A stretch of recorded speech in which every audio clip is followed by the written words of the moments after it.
Genetic recombinants बनते हो उसको सेक्सुअल रिप्रोडक्शन की मेथड हम मान सकते हैं, मान लेते हैं उसको हम बेटा, ठीक है। ये इंपॉर्टेंट, मतलब सेक्सुअल रिप्रोडक्शन की सबसे यूनिक कैरेक्टरिस्टिक है कि उसमें जेनेटिक रिकॉम्बिनेंट्स बनना चाहिए, गैमेटिक फ्यूजन उसके अंदर होना चाहिए, ठीक है। और जब रिकॉम्बिनेंट्स बनते हैं तो मतलब अलग अलग नए नए कंपोजिशन बनते हैं जीन्स के, और वो अलग अलग थोड़े मामूली मामूली अंतर हमें कैरेक्टर में शो करते हैं, और वो जो वेरिएशन होते हैं, जो विभिन्नताएं होती हैं, वही चुनने में हमारी हेल्प करती हैं। मैंने पिछली क्लास में आपको बॉल वाला एग्जांपल दिया था, मैंने आपको याद है, आपको चुनने में मदद करती है आपको, और जो इवोल्यूशन के लिए रॉ मटेरियल के समान काम करता है। मतलब यह है कि सेक्सुअल रिप्रोडक्शन जो है इट प्रोवाइड कंटिन्यूअस वेरिएशन, ये लगातार विविधताओं को प्रोवाइड करते हैं, और ये विविधताएं जो होती हैं वो नेचुरल सिलेक्शन में हेल्प करती है, प्राकृतिक चयन में हेल्प करती है, क्योंकि सभी जीव एक समान नहीं है। कुछ ऐसे हैं जो चेंजिंग एनवायरनमेंट में, एडवर्स एनवायरनमेंट में ज्यादा बेहतर तरीके से अपने आप को एडजस्ट कर पाएंगे, तो वो सर्वाइव करेंगे, और जो नहीं कर पाएंगे वो खत्म हो जाएंगे, ठीक है। देखिए, the value of sexual reproduction, लैंगिक प्रजनन की वैल्यू क्या होता है, उसका जो है वो मूल्य क्या होता है। Sexual reproduction introduces genetic variation, लैंगिक प्रजनन से क्या होता है, अनुवांशिक विविधताएं आती हैं बेटा, ठीक है।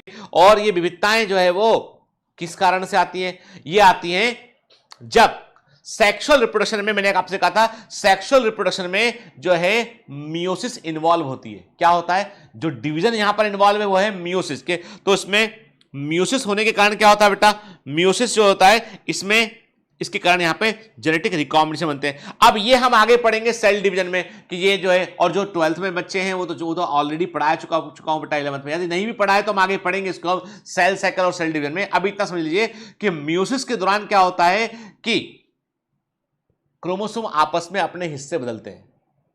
सुनना बात, हम सभी जीवों में क्रोमोसोम का एक सेट आया है, मदर से, एक फादर से आया। अब कई बच्चे जैसे जिनको क्रोमोसोम का मतलब नहीं मालूम, तो बेटा हमारे शरीर में जो सेल हैं, उन सेल में न्यूक्लियस है, न्यूक्लियस के अंदर कुछ धागे हैं, थ्रेड हैं, जो प्रोटीन से और डीएनए से बने होते हैं, और उन थ्रेड को हम क्या बोलते हैं, उन रॉड से स्ट्रक्चर को, थ्रेड को हम क्या बोलते हैं, वो हम क्रोमोसोम कहते हैं। और ये क्रोमोसोम पर में जो डीएनए है वही हमारे पूरे कैरेक्टर को डिसाइड करता है, ठीक है। हम सब में क्रोमोसोम का एक सेट मदर से आता है, एक फादर से आता है, ठीक है। और जब गैमीट बनते हैं तो ये सेट के कुछ कैरेक्टर आपस में चेंज होते हैं, यानी एक क्रोमोसोम दूसरे क्रोमोसोम से कुछ कुछ हिस्सा बदल लेता है, उसे बोलते हैं हम क्रॉसिंग ओवर कहते हैं। अब ये डिटेल में पढ़ेंगे आगे, हम अभी नहीं पढ़ रहे हैं यहां पे, हम उसे क्रॉसिंग ओवर कहते हैं। तो क्रॉसिंग ओवर जो है, गुणसूत्र विनिमय जो होता है, वो मियोसिस में होता है, और इससे जैसे मदर फादर से हमारे पास क्रोमोसोम के सेट आए थे, ऐसे कैसे अगली पीढ़ी में नहीं जाएंगे, वो अगली पीढ़ी में जाने के पहले आपस में कुछ हिस्से उसके बदल जाएंगे, तो कुछ नया कॉम्बिनेशन बन गया जो पहले से प्रेजेंट नहीं था। क्यों बना, क्रॉसिंग ओवर के कारण बना। क्रॉसिंग ओवर कहां होता है, मियोसिस में होता है। तो जो गैमीट बनेंगे ना, वो सीधे मदर फादर के गैमीट के समान नहीं बनेंगे, कुछ अलग बनेंगे। वो हर जनरेशन में कुछ ना कुछ वेरिएशन आते चले जाएंगे। फिर इंडिपेंडेंट असॉर्टमेंट ऑफ क्रोमोसोम, अब ये भी एक बड़ा बड़ा टेक्निकल वर्ड है। इसका मतलब क्या होता है, इसका मतलब होता है कि जो क्रोमोसोम जो है मदर फादर से आए होते हैं, एक क्रोमोसोम का सेट मदर से आया, एक फादर से आया, सेम टाइप ऑफ क्रोमोसोम जो मदर फादर से आते हैं वो होमोलोगस क्रोमोसोम कहलाते हैं। उन्हें हम क्या बोलते हैं, समजात गुणसूत्र बोलते हैं बेटा। अब ये जो मान लो कि हमारी बॉडी में 23 क्रोमोसोम मदर से आए, 23 फादर से आए, 46 क्रोमोसोम है। जब गैमीट बनेगा ना, तो ये 46 में से कोई भी किसी के साथ पेयरिंग कर सकता है, यानी क्रोमोसोम नंबर 1 मदर वाला, क्रोमोसोम नंबर 2 फादर वाला, ये साथ में जुड़ आ सकता है। मतलब ये 23 पेयर ऑफ क्रोमोसोम कई सारे परम्यूटेशन कॉम्बिनेशन आ सकते हैं। कोई इससे उसको बदल लिया, अगले सेट में अगला दूसरा आ गया, मतलब कई सारे कॉम्बिनेशन। एक बात इतनी सी है कि 23 क्रोमोसोम मदर से आए, 23 फादर से आए।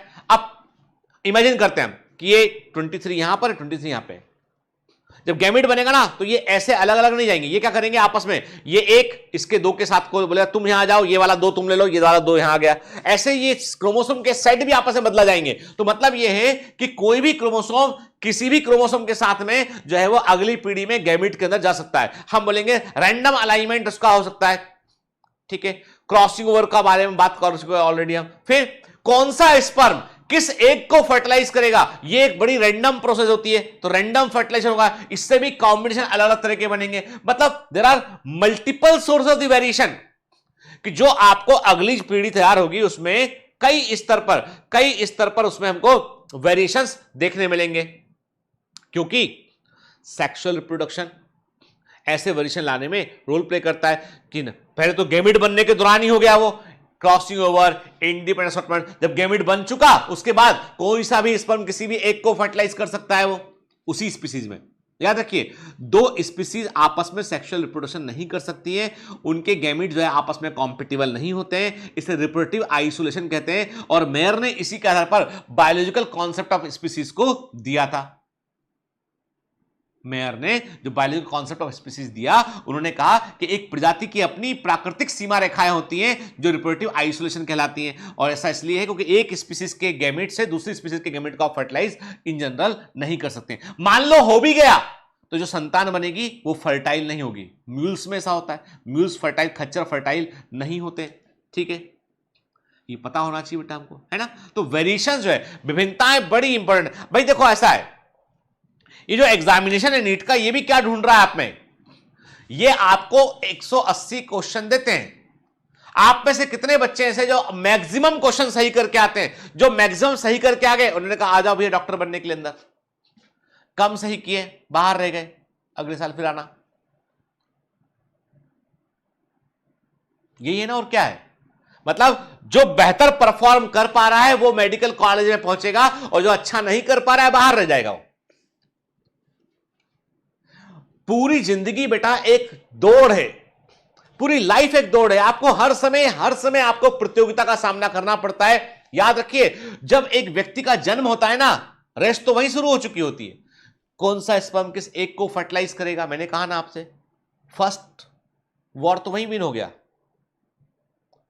मिलियंस ऑफ स्पर्म होते हैं, उसमें से एक स्पर्म फर्टिलाइज किया, जाइगोट बना, जाइगोट से एम्ब्रियो बना, एम्ब्रियो से जो है एक व्यक्ति बनता है। यदि ह्यूमन रिप्रोडक्शन की हम बात करें, उसके बाद जीवन में हर स्तर पे, आप चाहे एग्जाम की बात करें, समाज की बात, बस पकड़ना हो तो भी दौड़ना पड़ता है भाई, ट्रेन पकड़ना हो तो सीट के लिए मशक्कत करनी पड़ती है, यदि रिजर्वेशन पहले से नहीं है तो कहने का मतलब यह है कि कंपटीशन आपको लाइफ में हमेशा मिलेगा। और एक बात बता दूं, जो बड़े कंपटीशन की तैयारी करते हैं, अच्छे से तैयारी करते हैं, जो आपने बढ़िया पढ़ा, इस साल फोड़ दिया आपने एग्जाम में, तो लाइफ के कई सारे छोटे कंपटीशन से आप ऊपर निकल जाते हो।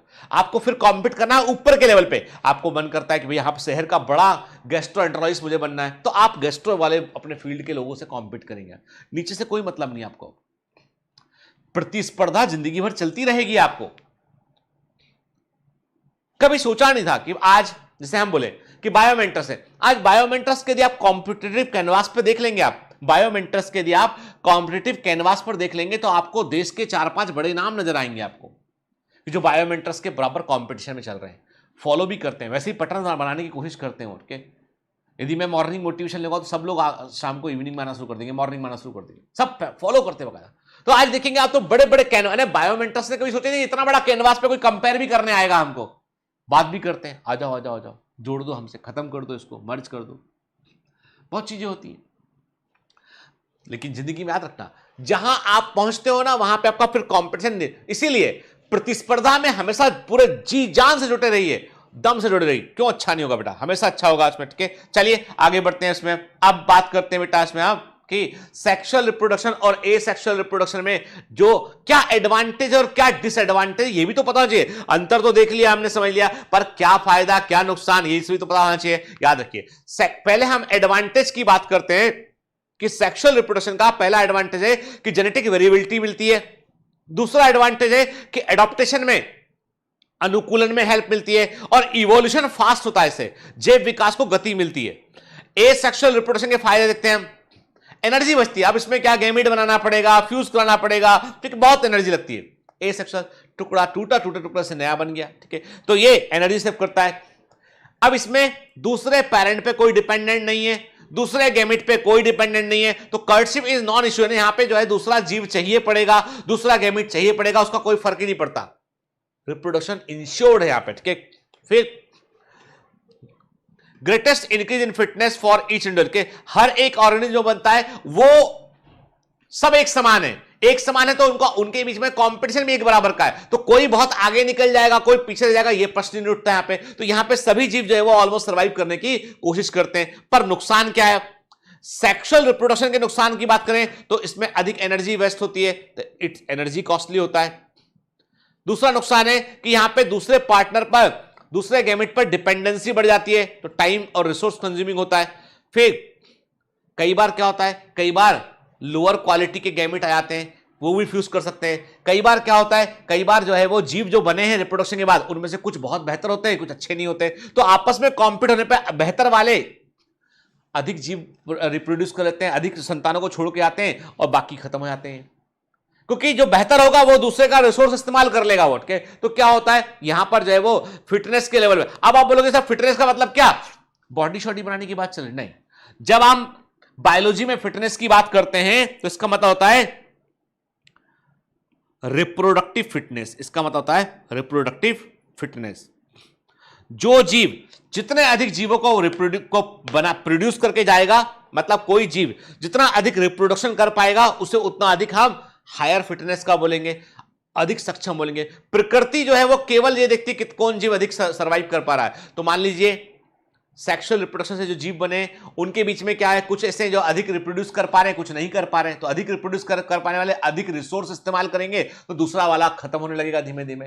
तो ये फर्क, डिसएडवांटेज इसका है कि यहाँ पे जो है फिटनेस कम, जो है वो एक फिटनेस यहाँ पे सेक्रीफाइस कर जाती है। फिर एसेक्सुअल रिप्रोडक्शन में नुकसान क्या है, लो जेनेटिक वेरिएबिलिटी, अनुवांशिक विविधताएं नहीं आती, तो इवोल्यूशन जो है वो रुक जाता है, इट रिटार्ड्स द इवोल्यूशन, ये लिखा हुआ ऑलरेडी, रिटार्ड्स द इवोल्यूशन। फिर जो है नए बदलते हुए एनवायरनमेंट के अकॉर्डिंग एडाप्टेशन करने में दिक्कत होती है, ये एक बड़ी समस्या होती है। तो ये एडवांटेज और डिसएडवांटेज की लिस्ट आपको दिमाग में रहना चाहिए, क्योंकि हम आगे जब sexual reproduction in flowering plant पढ़ेंगे, ह्यूमन रिप्रोडक्शन पढ़ेंगे, वहां भी कई चीजों का हम इनमें से कई चीजों का जिक्र करेंगे हम के, तो ये हमें पता बेटा होना चाहिए। ठीक है, चलिए तो आज हम इसमें इतना ही करेंगे। तो आज के लेक्चर में क्या